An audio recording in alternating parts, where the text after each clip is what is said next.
لله الحمد لله حمدا موافيا لنعمه مكافيا لمزيده والصلاة والسلام على سيدنا محمد وآله وصحبه وجنوده أما بعد قال الله سبحانه وتعالى إنا نحن نزلنا الذكر وإنا له لحافظون صدق الله العظيم۔ محترم علماء کرام، محترم بزرگوں، دوستوں، پیارے بچوں، اللہ تعالیٰ نے قرآن پاک کی بڑی نعمت مجھے اور آپ کو عطا فرمائی ہے۔ یہ قرآن اس کائنات کا وہ عجیب کلام ہے جس کی نظیر نہ تو پہلے ملتی ہے نہ بعد میں کہیں ملتی ہے۔ ایسا کلام اللہ تعالیٰ نے حضور پاک صلی اللہ علیہ وسلم پر اتارا کہ جس کو سن کر عرب دنگ رہ جاتے تھے، اور چونکہ قرآن کا پیغام ہے کہ ایک اللہ ہی معبود ہے، ایک اللہ ہی سے ہوتا ہے، تو جن فضاؤں میں قرآن اترا ان فضاؤں میں بہت سارے خداؤں کی پوجا کی جاتی تھی، اور اس قرآن کے اترنے سے پہلے مکہ کے لوگ حضور پاک صلی اللہ علیہ وسلم کو صادق کہتے تھے، امین کہتے تھے، اور علاقے والوں سے کہتے کہ ہمارے محمد صلی اللہ علیہ وسلم جیسا کوئی ہو تو دکھاؤ تمہارے علاقے میں۔ لیکن جب قرآن اترنا شروع ہوا اور اس میں ایک اللہ کی توحید کی دعوت دی گئی تو سارے مخالف ہو گئے، اور ان کی زبان کے جملے یہ ہوتے تھے کہ عجیب بات کرتے ہیں محمد صلی اللہ علیہ وسلم، ایک اللہ سے ہونے کی بات کرتے ہیں، 360 پتھروں سے کام نہیں بنتا، ایک سے کیسے کام بن جائے گا، ایک اللہ سے کام کیسے بن جائے گا، تو مخالف ہو گئے۔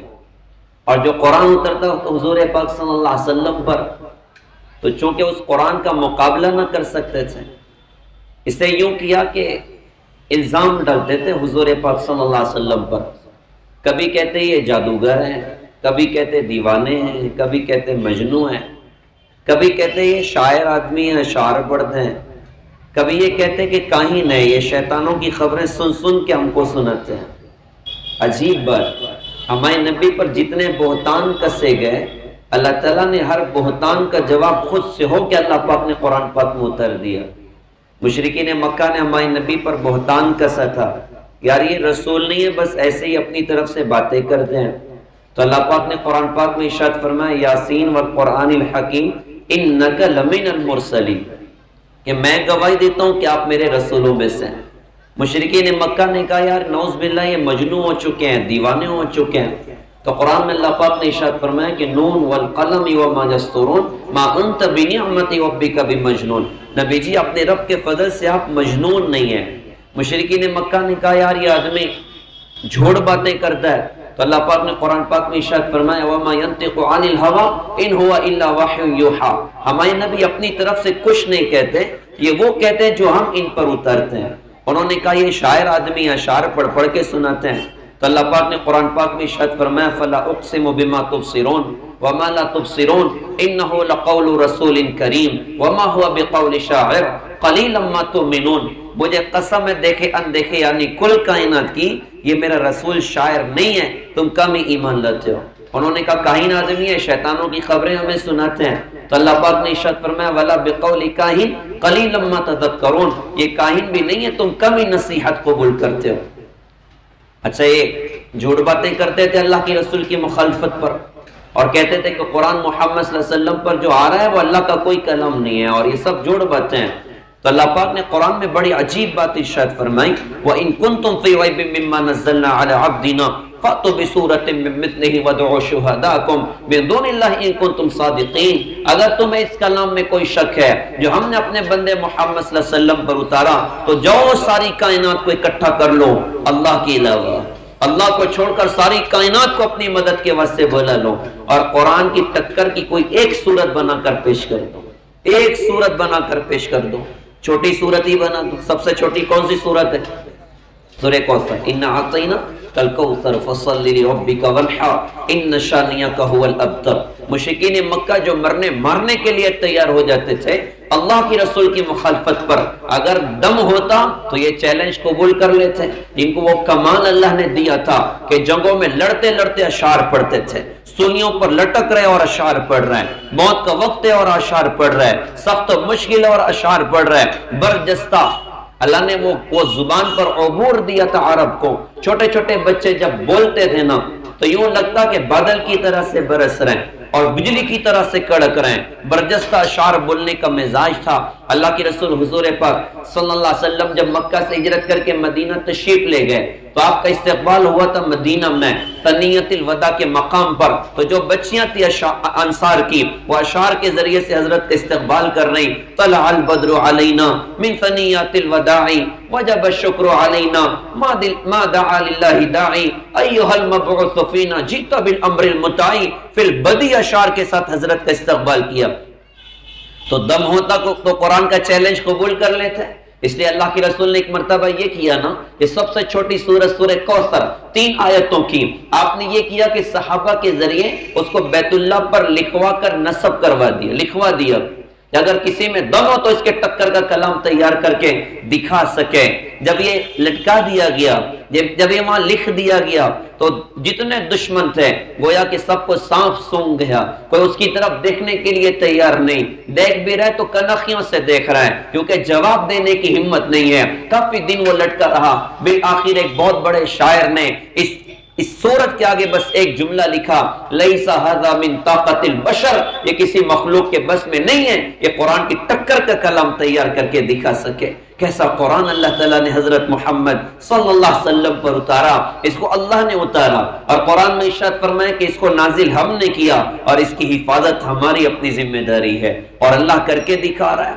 آج پوری دنیا میں کتنے حافظ ہیں. موسیٰ کلیم اللہ کی بات مجھے یاد آئی. موسیٰ کلیم اللہ نے اللہ سے ایک مرتبہ کہا تھا، اللہ کی رسول سے تقریباً 2000 سال پہلے موسیٰ علیہ السلام کا زمانہ، اللہ پاک سے کہا کہ اللہ تعالیٰ میں نے الواح میں پڑھا ہے کہ ایک امت ہوگی جس کی کتاب اس کے سینے میں محفوظ ہوگی. آج پوری دنیا میں تورات کا کوئی حافظ نہیں ہے، انجیل کا کوئی حافظ نہیں ہے، زبور کا کوئی حافظ نہیں ہے. حافظ دور کی بات کتابی اصل شکل میں موجود نہیں ہے، لیکن قرآن کے لاکھوں کروڑوں حافظ پوری دنیا میں ہیں. سینکڑوں تو ماشاءاللہ ادھر ہی بیٹھے ہیں.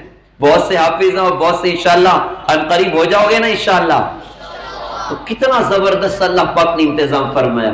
انگریز کا دور تک کسی زمانے میں یوں کیا کہ اس علاقے میں جتنے قرآن کے نسخے تھے سارے نسخے دریا میں بہا دیے اور جو عالم صاحب تھے، حافظ صاحب تھے، ان سے انگریز نے کہا کہ ہم نے تو پورا قرآن دریا میں بہا دیا اور یوں تمہارا قرآن ہم نے مٹا دیا.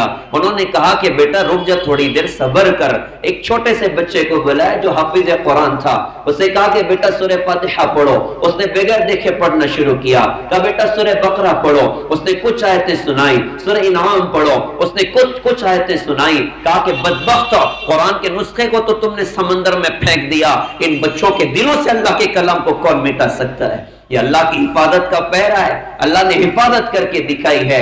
بڑا زبردست کلام اللہ پاک نے ہمیں عطا کیا. ہم اس کی قدر کرنے والے بنے. حدیث میں آتا ہے کہ حسد 2 شخصوں کے علاوہ کسی پر جائز نہیں.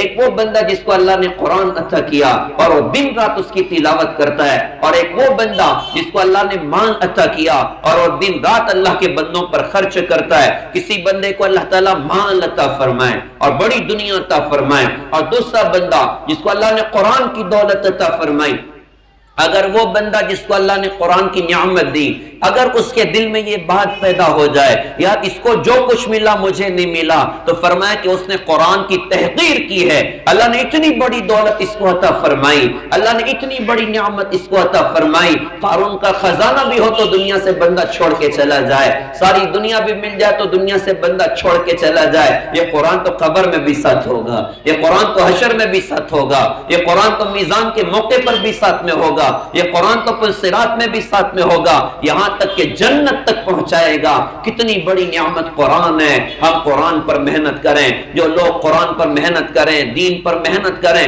قرآنی احکامات کو اپنی زندگی میں جگہ دیں، اللہ ان کو دنیا سر چڑھی نہیں دیتا، پیر پڑی دنیا عطا کرتا ہے. یہ نہ سوچنا کہاں سے آئے گا، اللہ نوازے گا دنیا میں بھی، اللہ نوازے گا آخرت میں بھی، اور برکتوں کے ساتھ اللہ تعالیٰ عطا کرے گا. لہذا جو بچے حافظ قرآن بنے ان کو مبارک. ان کے ماں باپ کو مبارک، ان کے اساتذہ کرام کو بطور خاص مبارکباد پیش کرتا ہوں۔ اور آج آپ حضرات کے سامنے یہ بات وہ طاقت کے ساتھ کہنا چاہوں گا، اگر ساری دنیا بھی سونا بنا کے ان پڑھانے والے احباب کو دے دی جائے، اللہ کی قسم ان کی محنت کا بدل نہیں ہو سکتا، وہ تو قیامت کے میدان میں اللہ ہی ادا کرے گا، قیامت کے میدان میں اللہ ہی ادا کرے گا۔ پھٹی چٹائیوں پر بیٹھ کر امت کے بچوں کو قرآن کی تعلیم دینا کوئی چھوٹا موٹا کام ہے، بہت بڑا کام ہے، ساری دنیا بھی دی جائے تو بدل نہیں ہو سکتا۔ اس کا یہ مطلب نہیں کہ دینا نہیں چاہیے، اس کا یہ مطلب نہیں کہ دینا نہیں چاہیے، ہمیں دینا چاہیے۔ بھائی 10,000 رکھ دیا آپ صاحب کے ہاتھ پر، 20,000 رکھ دیا اکیلے میں آ کے، تنہائی میں آ کے، بھائی 50,000 رکھ دیا، حضرت آپ بہت بڑا کام کر رہے ہیں، آپ بہت بڑی محنت کر رہے ہیں، دینا چاہیے، دل کھول کر دینا چاہیے۔ تو یہ بڑی نعمت کی بات ہے، بڑی دولت کی بات ہے، ہم جم کے محنت کریں۔ ہمارا مقصود دنیا نہ ہو، دنیا قدموں میں اللہ تعالیٰ ڈال کے دکھائے گا۔ سارے بچوں سے درخواست کرتا ہوں، کبھی اپنی غربت سے متاثر نہ ہونا، کبھی تنگیوں سے متاثر نہ ہونا، قرآن پر محنت کر جائیں، حدیث پر محنت کر جائیں، دین کے علم پر محنت کر جائیں، اللہ دنیا اور آخرت کی عزتیں مقدر کر کے دکھائے گا، اور دنیا اٹھا کے قدموں میں اللہ تعالیٰ ڈال دے گا۔ میں ایک غریب بچے کا واقعہ آپ کو سناؤں، پھر اپنی بات کی ختم پہ پہنچ جاؤں گا۔ ایک غریب بچہ تھا، ان کے والد دنیا سے جا چکے تھے، ماں موجود تھی، ابا نہیں تھے، گھر میں روٹی کا خرچہ نہیں ہوتا تھا۔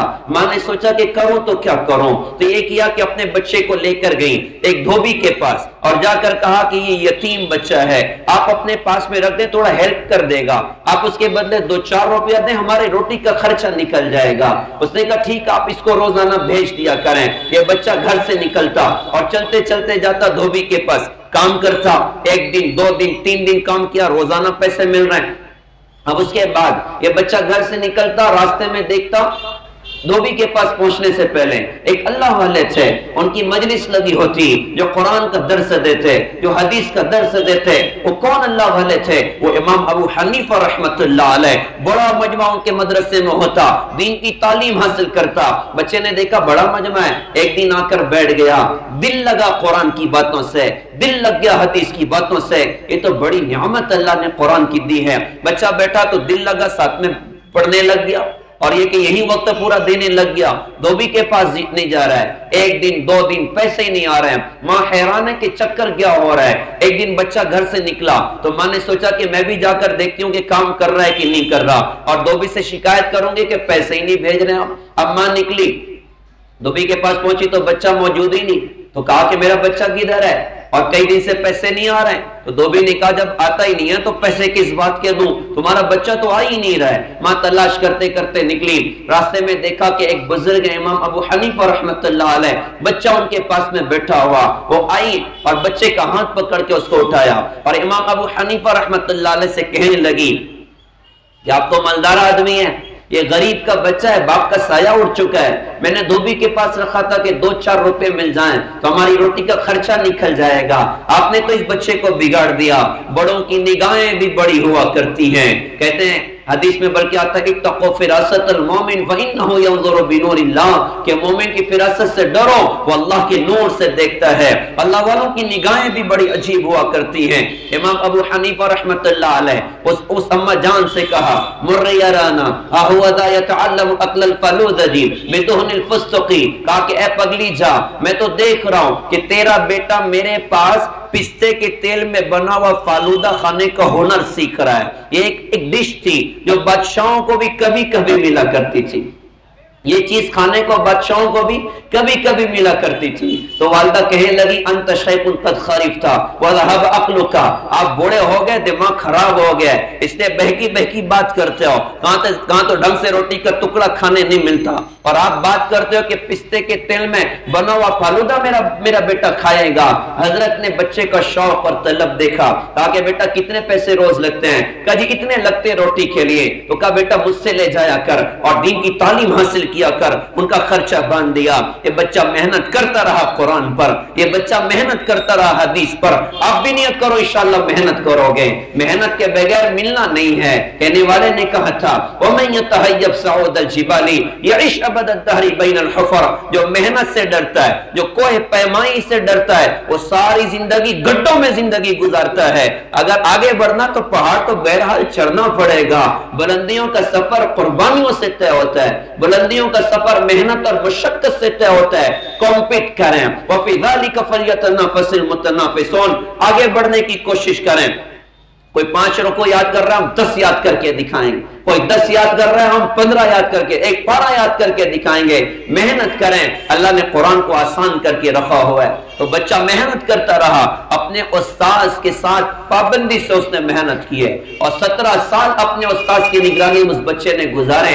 اب تو شباب کا عالم آ گیا، اللہ نے بڑا علم اس بچے کو عطا کیا، اللہ نے بڑا نام اس بچے کو عطا کیا۔ کیا نام اس کا؟ اس بچے کو دنیا امام ابو یوسف کے نام سے جانتی ہے۔ جب تک دنیا میں اسلام ہوگا امام ابو یوسف کا بھی نام ہوگا۔ بڑی پرواز اللہ نے اس بچے کو عطا فرمائی، محنت جو کی تھی، اپنے آپ کو کھپایا اور لگایا تھا۔ اچھا محنت کر لیا، بڑا عالم بن گیا، جوانی کا عالم ہے۔ اب اس زمانے میں ایک واقعہ پیش آیا۔ واقعہ یوں ہوا کہ ہارون رشید رحمت اللہ علیہ دنیا کے بادشاہ تھے۔ ایک مرتبہ بیوی سے ناراض ہو گئے کسی بات پر، اور ناراض ہو کے اس سے کہہ دیا کہ آج رات تو نے میرے ملک میں گزارا تو تجھے 3 طلاق ہے۔ بات غصے میں کہہ دی، غصہ ٹھنڈا ہوا تو بہت پریشان ہو گئے۔ اکثر یہی ہوتا ہے کہ آدمی غصے میں کچھ کا کچھ بول دیتا ہے، طلاق دے دیا غصے میں۔ اب بڑی معصومیت سے مفتی صاحب کے پاس آ کے لوگ بیٹھ جاتے ہیں اور بیٹھ کر بولتے ہیں مفتی صاحب میں نے غصے میں بولے رہا ہوں۔ کیا بولتے ہیں؟ غصے میں بولے رہا ہوں۔ تو مفتی صاحب بھی بولتے ہیں بیٹا خوش ہو کے کون طلاق دیتا ہے، لوگ غصے ہی میں دیتے ہیں نا۔ تو اتنا بھی آؤٹ آف کنٹرول نہیں ہونا کہ ایک دم طلاق کے آدمی فیصلے کر لے۔ خیر ہارون رشید نے بیوی سے کہہ دیا آج رات تو نے میرے ملک میں گزارا تو تجھے 3 طلاق۔ غصہ ٹھنڈا ہوا تو بہت ٹینشن آ گیا کہ یار میں نے تو شرطیں لگا دی ہے طلاق دینے میں۔ تو جو دربار کے کچھ لوگ تھے علماء، ان کو جمع کر لیا، جمع کر کے کہا یار میں نے اپنی بیوی سے یہ کہہ دیا ہے تو بیوی بچ جائے کوئی شغل ہے۔ ہر آدمی کی پرواز الگ الگ ہوا کرتی ہے، قربانیوں کی وجہ سے، محنت اور مشقت کی وجہ سے۔ تو وہ جو درباری لوگ تھے نا، درباری احباب، ان کی نظر وہاں تک جا نہ سکی۔ انہوں نے کہا کہ آپ کا ملک اتنا بڑا، کہاں آپ کا اتنا پھیلا ہوا ملک؟ ایک مرتبہ اپنے محل میں بیٹھے تھے اور بادل کا ایک ٹکڑا جا رہا تھا، اس سے فرمایا کہ دنیا میں چاہے جہاں جا کے برس جا، اس کا خراج تو میرے خزانے میں جمع ہوگا، اس کا خراج تو میرے خزانے میں جمع ہوگا۔ کئی بر اعظم کی حکومت اللہ نے اس بندے کو عطا کی۔ پلین کا دور تو نہیں تھا کہ ادھر بھی ڈایا ادھر پہنچا دیا ہے نا بھائی۔ پلین میں اور ممبئی پہنچانے جاتے ہیں لوگ، اور ممبئی سے مالیگاؤں نہیں آتے کہ حاجی صاحب کا میسج آ جاتا کہ میں جدہ پہنچ گیا ہوں، نہیں وہاں تک آدمی پہنچ جاتا ہے۔ تو فلائٹ تو تھا نہیں، ٹرین بھی نہیں تھی کہ چلو ادھر بیوی کو بٹھایا اور ہندوستان پہنچا دیا جہاں ان کی حکومت نہیں تھی۔ تو لوگوں نے علماء نے کہا کہ بیوی بچ جائے، اس کی کوئی شکل بظاہر نہیں ہے۔ تو ہارون رشید رحمت اللہ علیہ کو خیال آیا، کہا بھائی کوئی امام ابو حنیفہ کے شاگردوں میں ہے ادھر ہمارے علاقے میں؟ کہا جی ہاں ایک نوجوان عالم ہے، ابو یوسف نام ہے۔ کہا بلاؤ ان کو۔ اب وہ غریب بچہ، غریب ماں کا بیٹا، اب وہ بلایا گیا نوجوان۔ بادشاہ نے کہا جی میں نے اپنی بیوی سے کہہ دیا ہے آج رات تو نے میرے ملک میں گزارا تو تجھے 3 طلاق ہے۔ بیوی بچ جائے کوئی شکل ہے؟ بچے نے قربانی دی تھی، بچے نے محنت کی تھی، برجستہ کہا ایک کام کریں مسجد کے اندر آپ کی بیوی کے لیے خیمہ لگوا دیں، جیسے اعتکاف والوں کے لیے خیمہ لگاتے ہیں نا ہم لوگ، پردہ لگا دیتے ہیں، ایسے خیمہ لگائیں آپ کی بیوی کے لیے، اور رات ہونے سے پہلے بیوی کو خیمے میں داخل کر دیں، پوری رات گزر جائے مسجد سے باہر نکال لیں، طلاق نہیں پڑے گی۔ وہ بھی تو درباری علماء تھے، انہوں نے بڑی سوالیہ نگاہوں سے دیکھا کہ بیٹا جواب تو نے دے دیا کہ خیمے میں داخل کر دو، خیمے میں داخل کرنے سے بیوی کیسے بچ جائے اور طلاق کیسے نہیں پڑے گی؟ تو بچے نے قرآن کی آیت دلیل کے طور پر پیش کی کہ قرآن میں اللہ فرماتے ہیں وَأَنَّ الْمَسَاجِدَ لِلَّهِ، مسجد اللہ کی، ہارون رشید کی نہیں ہے۔ اگر ہارون رشید کی حکومت مسجد کے اندر چلتی ہو تو 4 رکعت کی 5 کر کے بتاؤ، یا 4 رکعت کی 3 رکعت کر کے بتاؤ، 1 رکعت میں 2 سجدے کے 4 کر کے بتاؤ۔ ارے بولو کوئی بولو تو کر لیں گے ہم لوگ، نہیں کریں گے نا۔ تو ہارون رشید کی حکومت کہاں چلتی ہے؟ مسجد کے باہر، مسجد کے اندر نہیں چلتی۔ سب نے دلیل کو قبول کیا۔ ہارون رشید رحمت اللہ علیہ بڑے خوش ہوئے کہ 1 لاکھ روپیہ نقد انعام دیا جائے۔ دنیا اٹھا کے قدموں میں اللہ پاک نے ڈال دی اور کہا بھائی کاغذ اور قلم لاؤ، کاغذ قلم منگوایا اور اس پر لکھا کہ آج سے یہ نوجوان امام ابو یوسف پوری اسلامی مملکت کے چیف جسٹس ہوں گے۔ اتنا بڑا عہدہ اس بندے کے بعد کسی کو نہیں ملا، اتنا بڑا مقام اللہ نے اس بندے کو دیا۔ اب بادشاہ کے ساتھ بیٹھ رہے ہیں، ہے کون؟ جسے روٹی بچپن میں کھانے کو نہ ملتی تھی، قرآن اور حدیث کے علم نے کہاں پہنچایا کہ اب بادشاہ کے دسترخوان پہ بیٹھ کے کھانا ہو رہا ہے۔ ایک مرتبہ کھا رہے تھے تو وہی ڈش آئی جو استاذ نے کہی تھی ان کی والدہ سے، پستے کے تیل میں بنا ہوا پھلودا۔